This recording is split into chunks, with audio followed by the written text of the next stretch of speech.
Boa noite, Caio. Boa noite, consegue me ver e me ouvir? Consigo, e você? Muito bom, eu também. Então vamos iniciar. Boa noite a todos. Este é mais uma live da página Caio Mirabelli. A minha convidada de hoje é a Nena Dupré. A Nena é muito conhecida por setores ambientalistas, setores econômicos, setores acadêmicos, mas mesmo ela sendo conhecida, eu vou dar 2 minutos para a minha convidada hoje se apresentar para os nossos telespectadores. Então, Caio, eu sou Nena Dupré, conforme você falou, e sou militante do Partido Verde há vários anos, né? Desde 1986, sempre no Partido Verde. Sou uma mulher que atua mais na política, estava mais na administrativa, mais no âmbito do partido, presidente do PV aqui de Volta Redonda, e agora eu estou como pré-candidata a prefeita numa chapa do PT aqui na cidade. E conheci você muito jovem, né, na militância da juventude do Partido Verde, com a minha filha, e foi uma convivência extremamente agradável, né? É isso, essa sou eu. Maravilha. Nena, aproveitando que tu tocou no assunto, Caio, a sua voz sumiu. e agora consegue me ouvir? Consegue me ouvir? Sim, Agora consegue? consigo. Aproveitando que você tocou no assunto de pré-candidatura, como é que é para uma mulher estar na vice-prefeitura, disputando o cargo de pré-candidata à vice-prefeitura, numa chapa que também tem uma outra mulher disputando a pré-candidatura à prefeitura, num momento em que as mulheres precisam aumentar sua participação na política? Como é que está sendo essa experiência? A experiência é extremamente boa, Caio, porque eu sempre militei com as mulheres, né? Sempre fui eu não sou uma militante assim, eu sou dentro da política, né? Mulheres dentro da política, incentivando elas a vir vereadora, a vir candidatas a deputada estadual, a deputada federal, porque entendo que a gente tem que ocupar esse lugar, temos que nos empoderar como mulheres, né? Há uma baixa representatividade das mulheres, não só no Brasil, mas no Brasil é péssimo, né? O Brasil é um dos piores países que a gente consegue alcançar o poder. Nós estamos só atrás do Haiti, sabe? Desculpa, só na frente do Haiti na América Latina.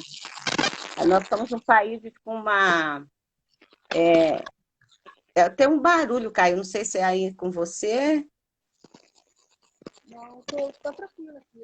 Tá, tranquilo? Então, tá bom. Então, assim, essa experiência de vir candidata, pré-candidata ainda, né, à prefeitura como vice, é uma experiência muito boa, porque há anos militando, né? Eu fui candidata a vereadora no Rio, no ano de 2000 e 2002, não me lembro, nem me lembro mais, mas para nós mulheres, essa ascensão à política é muito difícil. Muito difícil. Nós temos dados muito baixos nas câmaras dos deputados, no Senado. Não temos nem 10% de mulheres eleitas, né? É muito. Acho que no Senado, eu até escrevi aqui, o Senado tem 12 mulheres eleitas. De 81 cadeiras, nós somos 12. E somos a maioria da população brasileira. Então, é muito difícil. Mas a experiência está muito boa. Eu estou assim, nós fizemos uma frente de mulheres para militar nessa campanha agora de 2020, sabe? A experiência é muito boa, Caio, muito boa mesmo. Agora, existem dados oficiais de militância política, de mulheres que ascendem ao poder, muito baixas. As mulheres, e não só não temos espaço, porque temos um percentual, agora a lei nos obriga a 30% ser de mulher, o justo seria 50%. Eu reivindico isso, eu acho que tem que ser 50% de mulher e 50% de homem nas candidaturas, né? Nas nominatas para as cidades, para o Estado, para o país. As mesas diretoras, na Câmara do Deputado Federal, nós temos uma mulher na mesa, uma mulher com secretária na mesa, junto lá com vários, acho que são 8 homens e uma mulher. Então, a nossa representatividade é muito baixa. Agora, nós, mulheres, temos que querer. A gente tem muita dificuldade em ser candidata. As mulheres têm muita dificuldade em ser candidatas. Não sei se é por uma questão cultural ou é uma questão de foro íntimo, mas as brasileiras, elas não se lançam candidatas, né? É difícil, é muito difícil. Mas, enfim, a gente está aqui na militância e vejo agora, com muito bons olhos, um crescimento das candidaturas femininas. E eu fico bem feliz com isso. É muito bacana isso. Nena, me tira uma outra dúvida.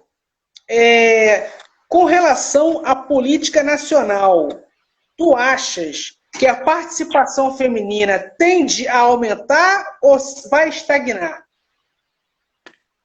Eu acho, assim, acredito muito que vai crescer. Por que eu acredito nisso? Eu estou vendo mais mulheres com esse desejo. Eu vejo muito grupo de mulheres querendo ser candidatas, e já entendendo que enquanto nós não dividimos o poder, enquanto a gente não tiver a divisão efetiva desse poder, a gente não consegue uma democracia plena. Isso são dados da ONU. Para ter uma democracia plena, a gente tem que ter uma divisão de mulheres. E eu sinto isso. Há uma vontade muito grande das mulheres serem candidatas, e torço muito por isso.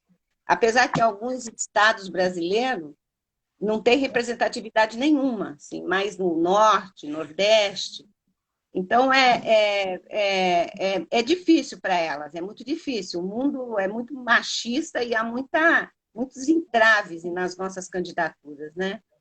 Geralmente, a gente vai compor as chapas as nominatas por uma questão que a lei obriga. Na maioria das vezes, não são mulheres que querem, sabe? Mas agora eu vejo que existe um movimento assim, bem interessante de mulheres querendo vir candidatas. É que eu estou sentindo, sabe? Então, eu estou bem feliz com isso, bem contente com isso, né? E a gente está assim. Uma outra coisa que eu noto é que nós estamos apostando umas nas outras. A gente está ficando feliz que as mulheres estão vindo candidatas, sabe? Então, isso é interessante, assim.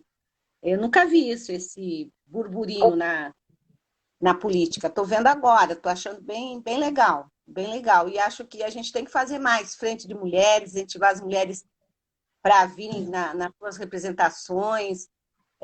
As mulheres que estão aí na batalha, na luta, elas têm um lugar na política. E tem que entender que enquanto não se tem poder, não se muda nada, absolutamente nada.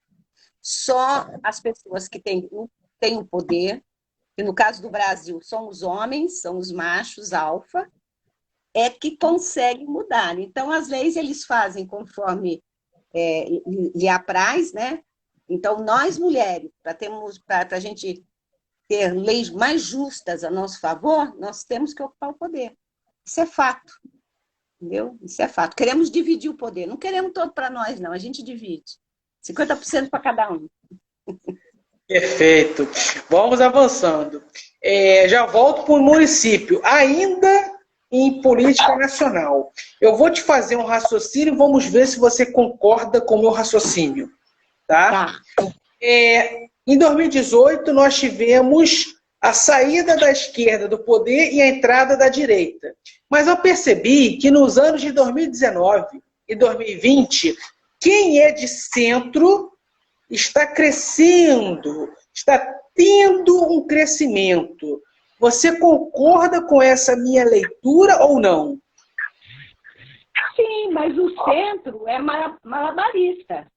O centro ele vai para onde o barco tende, entendeu? O centro ele consegue sempre se manter no poder e sempre crescer. As pontas são mais difícil crescer. Tivemos agora essa ascensão que você chama de direita e que eu chamo de fascismo no Brasil, meio que assustador.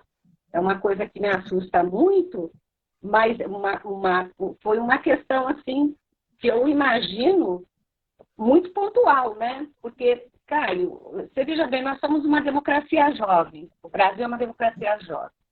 Nós estamos desde 1988 exercendo a democracia. Então, a gente tem coisas para experimentar. Então, a gente experimentou a esquerda, que aqui foi muito boa, muito boa. O governo esquerda aqui no Brasil, do PT, ele foi muito bom, ele fez uma justiça social muito interessante. E agora vem a direita, e nós estamos vendo. E agora a gente pode medir para onde a gente quer. Agora, o centro do Brasil, o chamado centrão, né? Que agora tem umas outras divisões aí, o centrão do Rodrigo Maia, o centrão do Bolsonaro, o centrão, não sei, são vários centrões, né? Ele consegue se manter no poder e cresce à medida dos interesses dos senhores deputados. Entendeu? É isso que eu penso. Meu pensamento é esse. Não sei se você concorda.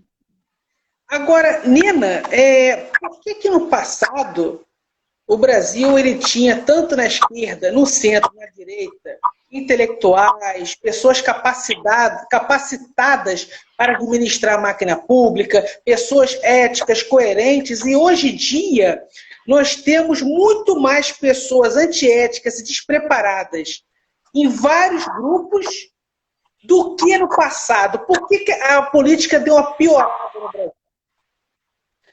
Caio, eu imagino que seja porque a nossa qualidade de ensino caiu muito, não é? Você não concorda comigo? A gente tem uma qualidade de ensino cada dia pior. Então, na minha época, eu me lembro que tinha pessoas, parecia que tinha mais intelectuais, mais pessoas interessadas na política, mais pessoas que liam mais, lia-se mais.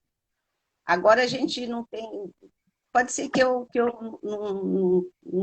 não tenha, não estou com bom raciocínio, mas eu acho que é um pouco da falta do interesse do governo, do Estado brasileiro, em ensinar as pessoas, entendeu? Para eles, quanto menos educação formal o brasileiro tiver, melhor de ser manipulado. Então, a educação caiu muito no Brasil.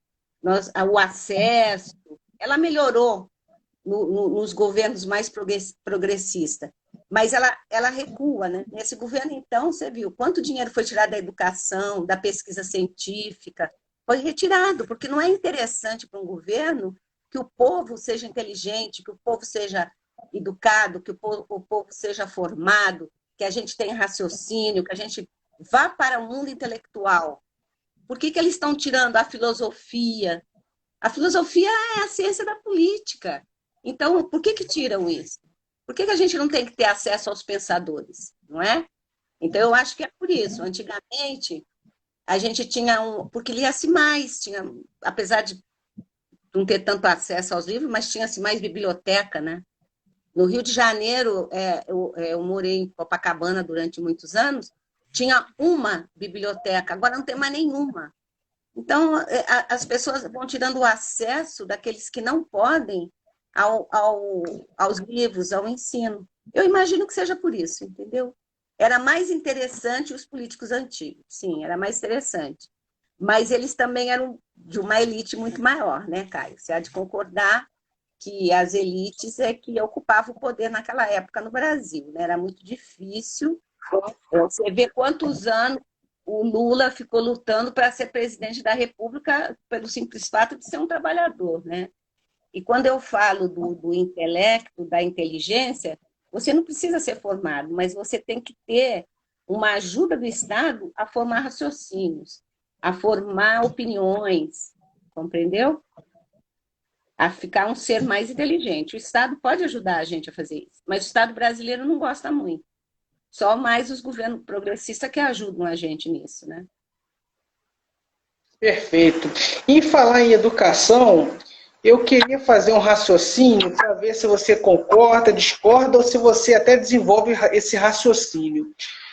Você deve ter acompanhado aqui que nos anos 80 e 90 nós tivemos no estado do Rio de Janeiro um governo em que priorizou a educação construindo os CIEPs, popularmente até hoje como brisolões, onde a criança entrava às 7 da manhã, saía às 17 horas, ela tinha aprendizagem em ciências exatas, ciências sociais, ciências humanas, ciências biológicas, ela tinha com o fonoaudiólogo, com o dentista, assistência médica, tinha assistência psicológica e fazia 2 a 3 refeições no dia, aprendia esportes, atletismo, e isso governos sucessores dessa administração.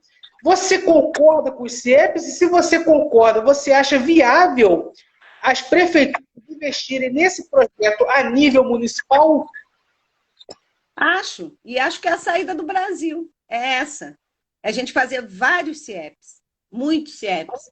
A gente tem um programa aqui, que nós estamos apresentando um programa de governo, e que se chama Escola Bairro. Então, é um programa que o bairro, ele funciona, a comunidade, o centro da comunidade é a escola. E deveria ter, porque, assim, você vê aqui, vou dar um exemplo da minha cidade. As creches aqui, ou elas funcionam de manhã, ou elas funcionam à tarde. As escolas municipais não têm aula sexta-feira. Então, é uma escola que não é feita para nós, somos trabalhadoras. Onde que a gente bota nossos filhos, nossas crianças? Então, a escola tem que ser plena, ela tem que oferecer para os brasileirinhos e brasileirinhas uma estrutura de ensino, como Paulo Freire falava. Isso que você falou é Paulo Freire, né? Os bisolões, que o próximo governo que veio, ele tirou tudo. Ele destruiu todo um projeto que é um projeto grandioso. Acho que a saída do Brasil, eu tenho assim certeza, eu sou uma avó de 8 netos e vejo as dificuldades das crianças estudarem, né? Tenho uma filha que faz questão de pôr na escola pública, mas a qualidade do ensino público é horrorosa.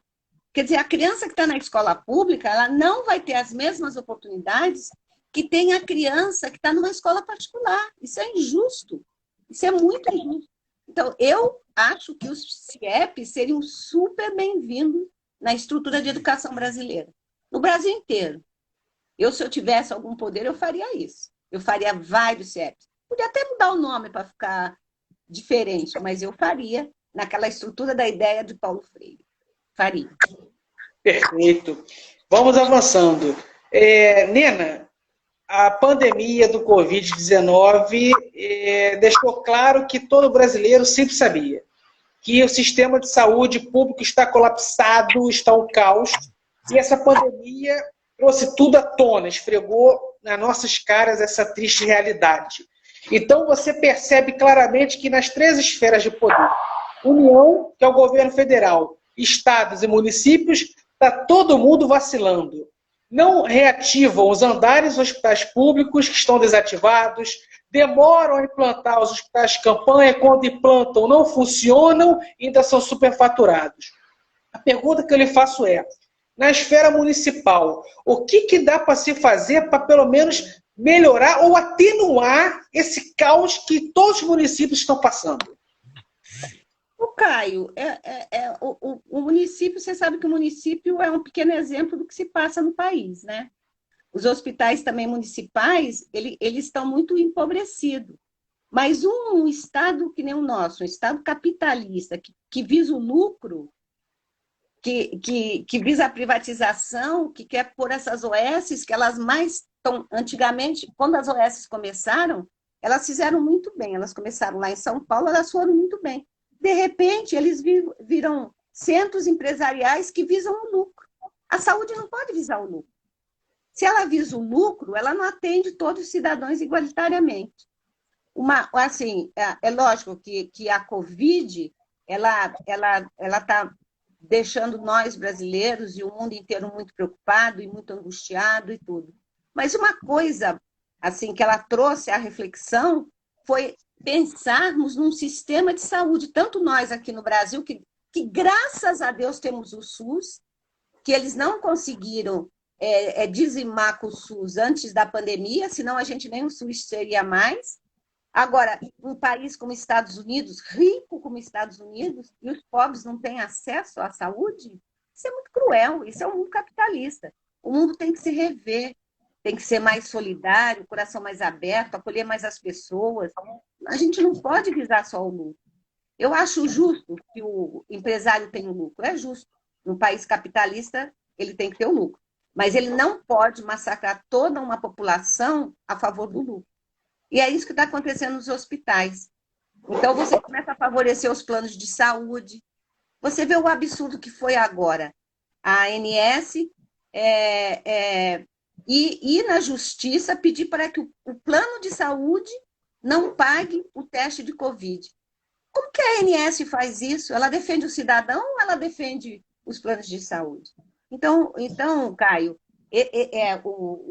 a saúde, tanto no município como no Brasil todo, ela não pode visar o lucro. Ela não tem que dar lucro. Ela tem que proporcionar uma população saudável, com acesso pleno a tratamentos, a leitos, a tudo, porque nós pagamos muitos impostos,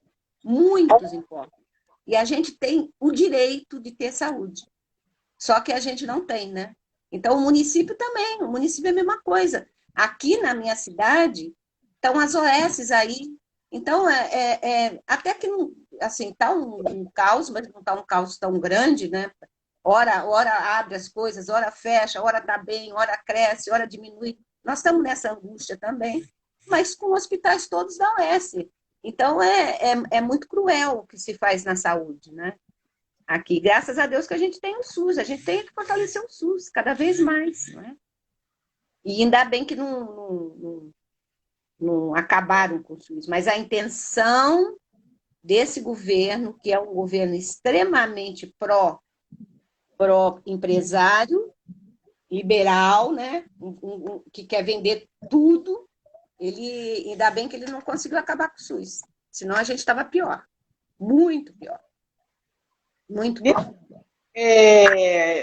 Tá ótimo, tá uma delícia essa nossa live aqui, mas já estamos caminhando para o final, porque já vai dar 30 minutos de participação. Eu queria que você desse uma orientação para os eleitores do Brasil que estão desanimados com a política. Dê uma palavra animadora para esses eleitores e telespectadores. Não, primeiro, não se pode desistir da política. O mundo é político e a gente não tem como desistir da política. Você não pode falar, eu não gosto de política. Você pode até não gostar, mas você tem que refletir e votar num candidato que você acha um candidato justo, um candidato que trabalhe na justiça social. O que falta no Brasil é a justiça social. É a inclusão dos negros, dos pobres, dos índios, das mulheres, disso que se chama são os diferentes, né? Nós mulheres somos 52% da população. Nós não somos minoria, nós somos maioria. Então as pessoas têm que fazer uma reflexão e devem votar. Votar com alegria, com consciência. Eu me lembro que na minha infância, a minha mãe, ela fazia roupa nova para votar. As pessoas se enfeitavam para ir votar. Iam como se fosse numa festa. E isso tem que ser, o dia da eleição é o dia de festa, o dia que você vai eleger aquelas pessoas que vão te representar, que vão lutar pela sua vida, pelos hospitais, pelas escolas, pelas pessoas que têm menos, pelas periferias, pela inclusão da periferia dentro da cidade, porque as periferias no Brasil são totalmente excluídas do progresso. Então, eu peço a todos que votem. Vão lá, votem, tem que votar. Para a gente ter um país melhor, é só através do voto, da democracia. Apesar da democracia não ser perfeita, mas ainda é o melhor que temos, né, Caio? Sem dúvida. E, Nena, vou te dar 2 minutos para suas considerações finais. As minhas considerações finais é que eu fiquei muito feliz de você ter lembrado de mim, de você ter me chamado, fiquei super feliz. Também estou muito feliz de ver o seu caminho, porque quando eu morava no Rio, eu acompanhei você mais de perto. Agora, como estou em outra cidade, até botei agora para te acompanhar no Instagram, né? Mas eu acompanho você um pouquinho mais de longe. Mas sei que você está fazendo muito sucesso. Você conte com a minha admiração. Você é um menino que tem muito brilho. Espero que você volte para o Partido Verde. Vem para o Partido Verde. O Partido Verde precisa de juventude. As pessoas que estão assim, jovem há muito tempo que nem eu, já tem que dar lugar para os mais jovens. O pensamento de vocês é mais claro, vocês têm mais a tecnologia. Então, venham para o PV. A gente precisa mudar o mundo. E a gente muda o mundo através dos jovens e das mulheres também, né? Mas das mulheres jovens, do povo jovem, que participem dos partidos, que façam um país melhor. Cara. Essas são as minhas considerações finais. E eu acho, e peço para as mulheres que ocupem o seu lugar de empoderamento na política, que venham ser candidatos, que lutem para a candidatura de outras mulheres, que não falem assim, ai, meu marido é melhor que eu. Não existe isso. Isso não existe. Nós somos muito melhores também, eles também são, mas nós também somos. E a gente tem que ocupar o poder. Essa é uma. Eu gostaria muito que essa bandeira ficasse aí para a gente pensar, né? As mulheres empoderadas e chegar mais uma vez à presidência da República, né? É isso. Eu agradeço a participação, é uma grande honra lhe ter aqui. Você é uma pessoa. A honra é minha, Caio, a honra é minha. Você é uma pessoa de muita sabedoria, muita experiência, muita vivência. Agradeço também aos nossos telespectadores, a doutora Ilka, dando boa noite a todos que estão aqui presentes. Boa noite, Ilka. Boa noite, Júlio Maciel, Ananda Ballarini, Jane De Luca está falando que a menina é maravilhosa, também concordo. Mari Ballarini, Flávia Quintanilha, professor Marcelo Andrade, Luana Azevedo Silva. Obrigado a todos por terem prestigiado aqui nesta live, aqui para gente. Que todos tenham uma excelente noite. Abraços fraternais. Tá, eu também. Saudações verdes e fraternas a todos, do fundo do meu coração. Tchau. Tchau, Caio.